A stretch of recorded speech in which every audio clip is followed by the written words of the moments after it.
And welcome back, everybody, to another episode of 10-Minute Theology. We've been talking about angels. Part 13 today, Demons at the Crucifixion. Fact or fiction? Truth or fantasy?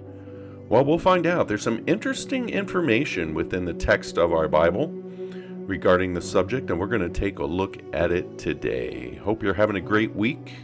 It's a week after Easter, if you're listening at least when this is first published. So a lot of good information out there, a lot of fascinating stuff as we look at this. We've taken a couple weeks off. It was the holiday season. Now we're back at it, continuing our subject on angels. It seemed to be appropriate right after Easter to take a look at the subject of demons at the crucifixion. So what are we talking about? And a quick reminder as we think about this, right? Because immediately some people are probably thinking, well, wait a minute, this sounds pretty fringy. And it may be just a hair fringy. But other than that, let's don't forget a couple things. One, Jesus had an encounter with Satan at the beginning of his ministry. So it's not out of the ordinary to think that, hey, if at the very beginning, right before his ministry started, remember, he was led into the wilderness by the Spirit to be tempted by Satan. And Satan was there, and after he had fasted for 40 days and 40 nights, Satan shows up. So as a result of that, the temptation at the beginning of the ministry, would we not see something, maybe not a temptation, but are demons going to be interested at what's going on and show up at the end? Okay, so at the end of his earthly ministry, we do have an allusion to a demonic presence at the cross, and that's what we're going to take a look at today. And let's not forget as well, cultural information can be critical to our understanding. It doesn't supersede the biblical God-inspired text, so don't get me wrong on that. But it does help us to gain an understanding of what is it that the people at that time who wrote these words down, inspired words by God, but what is it that they understood by the meaning of those words then compared to maybe what we understand with them now? There can be different nuances. So again, it doesn't dramatically change the meaning, and it definitely doesn't dramatically change any of our critical texts in terms of salvation, in terms of core doctrine of the Christian faith. But it is interesting as you dive into the culture a little more of that time. What is it that they understood and what is it that they believed? And was that influenced by what was really going on? So that's important. So let's take a look at our text with this. In Psalm 22, 11 through 18 is what we're going to look at. In Psalm 22, 23, and 24 are considered what you would hear a lot of scholars say the Messianic Psalms. Okay, so it's a triad of them. Interesting that there's three right in a row there, okay? But let's take a look at this. So Psalm 22, 11 through 18. And this is an allusion to Christ on the cross. And you'll see definitely as we get into the second half of this section of Scripture that it's just undeniable that that's what it's referring to. So again, if you remember before, sometimes the Psalms, sometimes prophetic verses referring to Christ can also be used at the point in time when they were occurring back then, but also then a prophetic allusion and a prophetic look forward to Christ himself. So let's take a look at this. Psalm 22, starting in verse 11. Be not far from me, for trouble is near, for there is none to help. Many bulls have surrounded me. Strong bulls of Bashan have encircled me. They open their mouth wide at me, as a ravening and a roaring lion. I am poured out like water. All of my bones are out of joint. My heart is like wax. It is melted within me. My strength is dried up like a potsherd, and my tongue cleaves to my jaws, and you lay me in the dust of death. For dogs have surrounded me, a band of evildoers has encompassed me. They pierced my hands and my feet.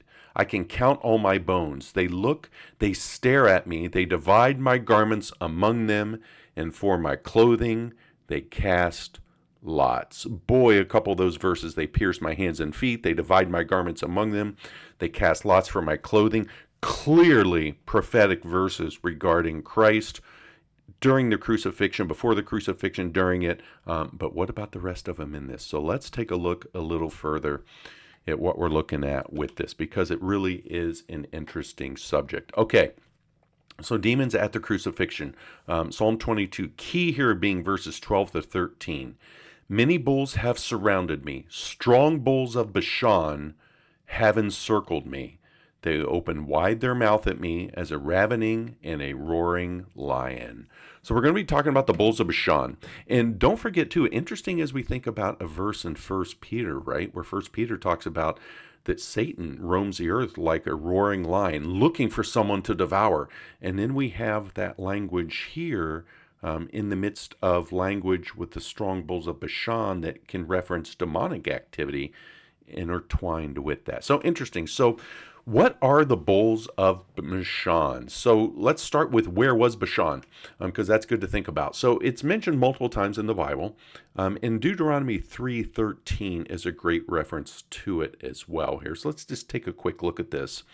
The rest of Gilead and all Bashan, the kingdom of Og, don't forget Og, I gave to the half-tribe of Manasseh, all the region of Argob. Concerning all Bashan, it is called the land of the Rephaim. So don't forget now, as we think about the Rephaim, if you haven't heard of them before, you'll hear them referring to Rephaim, the Zumzumin, the Anakim, all refer to back to the creatures created in Genesis 6, which are the Nephilim. So actually in our next episode of this, we're going to be dealing with the Nephilim. But at least this is an allusion to them first. So it's good to remember, again, the Rephaim, the Zumzumin, the Anakim, and that all refer to creatures of the Nephilim, of whom that we read the king of Og, okay, was a giant man, and it even says that he was the last of the Rephaim in that area. So it's good to remember that as we're talking about the area of Bashan, which was also the kingdom of Gog, okay, the king of Gog at one point was affiliated with the Rephaim. So good to remember. Now, also good to note, Mount Herman is located in Bashan. Okay, and traditionally that was viewed as the site where rebellious divine beings descended to earth. Okay, so that's not from the biblical text itself, but again, from a cultural, traditional of the people who lived in that area. So let's take a quick look here. Where was the area of Bashan? So you see the picture on the left there with the red square around it. That is the area of Bashan. If you see up in the upper left quadrant of that square, you see kind of a textured, kind of white-looking area. That is actually Mount Herman. And there's actually a ski resort there. So the white area there is showing snow upon it. They're actually, in modern day, Mount Herman, there's a ski resort up there, believe it or not, in the Middle East, because it's high enough that it gets snow enough that they can have a ski resort and people can ski. So that's where Mount Herman is, to give you an idea. Now, if you look at the picture on the right, gives you more of a modern day view of it. Notice there that we have Damascus over in Syria. Okay, so this area included both Syria, and it included over into Jordan. And also notice that it's, if you look on the left in the square, how at the top portion where the Sea of Galilee is, if you follow from the Sea of Galilee down the river there, the River Jordan, down to the Dead Sea, that's what you're seeing as the bodies of water.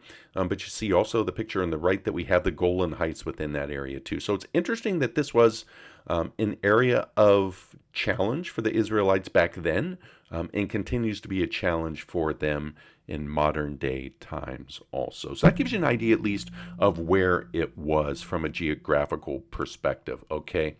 Okay, so great. Now we know where it was, but what about the bulls? Okay, is this legit, or is this stretching it, right? Let's take a look. So think about it currently, right? And also historically, bulls were considered a sign of strength in ancient cultures. And today as well. So even on Wall Street, you have the bull outside the stock exchange. When the stock exchange is really going and it's booming, you hear that it's a bull market. I can tell you I've been to India, and there is a tremendous amount of pagan temples there. And some of them, they have idols of bulls, very large bulls. I mean, you're talking 20, 30, 40 feet tall in terms of these statues that have been made.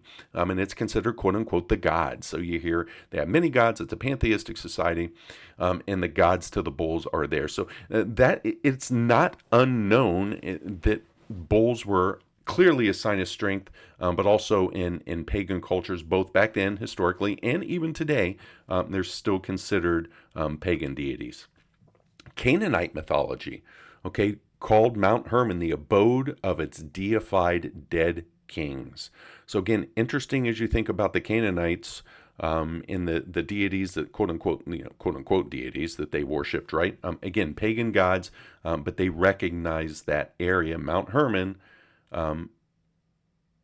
as an abode of its deified kings. So bulls were associated with Canaanite gods, for example, Baal, okay, and demonic powers in the Near Ancient East. So all interesting thing from a cultural perspective, that these bulls were a symbol of a demonic entity. If they considered it one of their deities, Christianity would consider it a demonic entity. So it's not a reach at all to think that the bulls are referencing that, especially when it talks about the bulls, the strong bulls of Bashan. Bashan being an area that was considered demonic. Mount Herman as well considered demonic in that area of those times. So some other things to remember, and this is kind of interesting, right? And especially if you are, and again, we're talking, spring of 2025, if you're watching this, in the Amazon Prime series on King David has come out. So following his life, starting with season 1 when he was young, not yet the king. But interesting that if you look at 2 Samuel 5:18, you see, now the Philistines came and spread themselves out in the valley of the Rephaim. And it's interesting, even in the series of David, they're showing that, hey, don't forget that the Philistines had Goliath.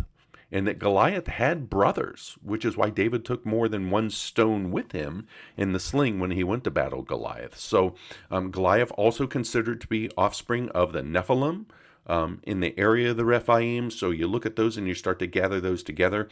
It's interesting. It makes sense that the region, that there would be demonic activity associated with that. This is a fascinating verse. So Colossians 2:13-15. Let's just read this.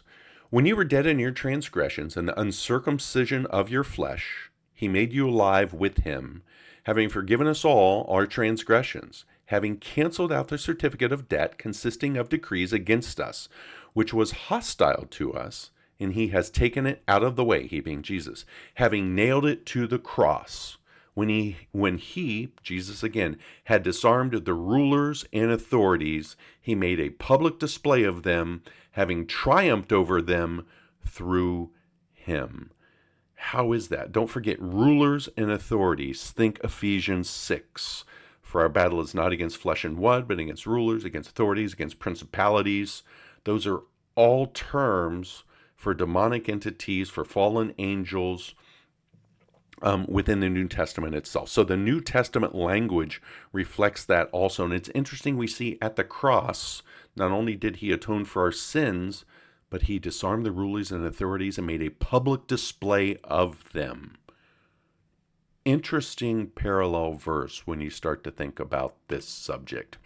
Okay, so some historical accounts as well, and this is interesting, and obviously these are extra biblical, but again, it's what theologians, quote unquote, at the time, back in the early advent of the church, were thinking of this. So go to the 3rd century, and with Origen, he interpreted the bulls of Bashan as princes of this world, in other words, demonic powers, okay, that were present at the crucifixion, which was interesting, right?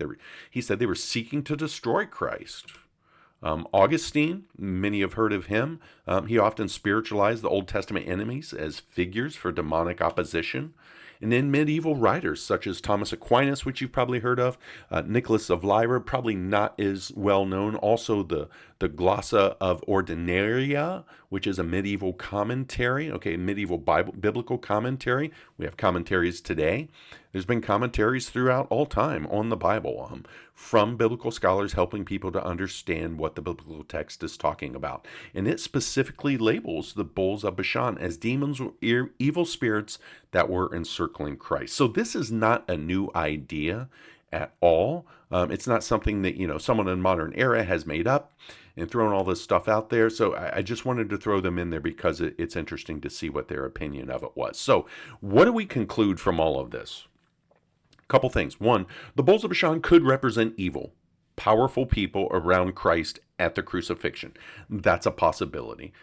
They could also represent demonic beings at the crucifixion. Really, we have those two options.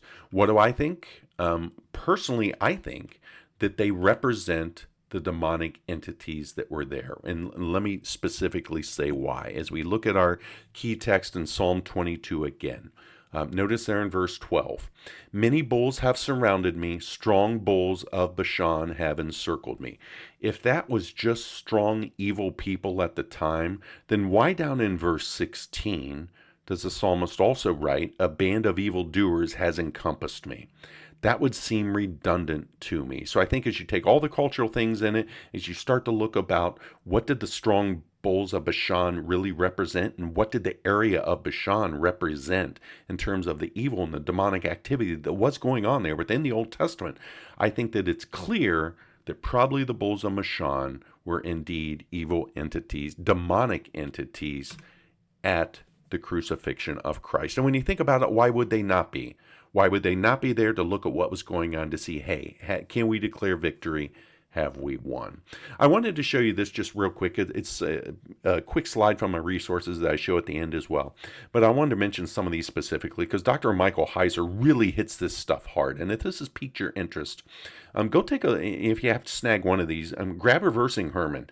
It really specifically talks about what Christ did when he came here, not only atoning for our sin, but defeating the forces of darkness and taking back that domain as well. Unseen Realm, we'll talk about that also. Supernatural Worldview. As well, the Dictionary of Deities and Demons in the Bible is a fantastic resource. I have it electronically, actually within the Logos Bible software, the Scholar's Edition of that software. I tell you, if you can pick that up as well on Amazon, it is not cheap. It's around $200 and some, just so you know, the Dictionary of Deities and Demons, but it helps you understand from a cultural perspective, what are all the references and allusions to deities and demons within the text of the Bible that we just don't understand today, because as we read that, we just don't get it. It would be like referring to Bourbon Street in New Orleans.